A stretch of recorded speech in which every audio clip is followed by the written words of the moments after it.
ब्रिजधाम गांव के पास एक पुराना विशाल हवेली था, जिसे गांव वाले भूतों का अड्डा कहते थे। सालों से उस हवेली में कोई नहीं गया था। गांव में एक पुरानी कहानी प्रचलित थी कि उस हवेली में रात के समय एक आत्मा घूमती है, जो वहां जाने वाले किसी भी व्यक्ति को जिंदा नहीं छोड़ती। एक दिन गांव के बाहर से एक युवा व्यक्ति, नाम था रघु, ब्रिजधाम आया। उसे पुरानी इमारतों और रहस्यमय जगहों में दिलचस्पी थी।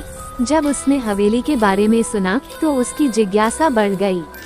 उसने ठान लिया कि वह रात को हवेली में जाएगा और देखेगा कि वास्तव में वहाँ क्या हो रहा है। रात का समय था, चांदनी रात में हवेली और भी भयानक लग रही थी। रघु ने एक लालटेन उठाए और साहस जुटाकर हवेली के भीतर कदम रखा। हवेली के अंदर का दृश्य बेहद डरावना था।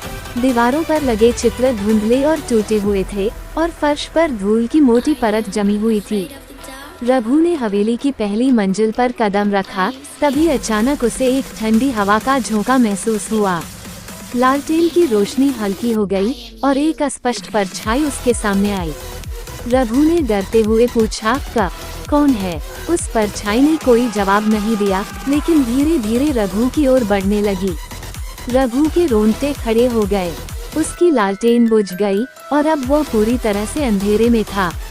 परछाई और भी करीब आ गई और अचानक एक ठंडी आवाज गूंज उठी, तुम्हें यहाँ नहीं आना चाहिए था।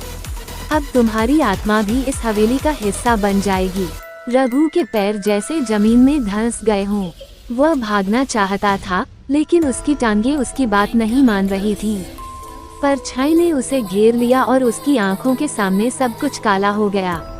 अगले दिन गांव वालों ने रघु को हवेली के बाहर बेहोश पाया।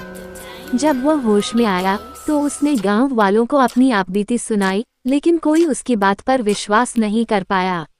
रघु ने गांव छोड़ दिया, लेकिन वो फिर कभी सामान्य नहीं हो पाया।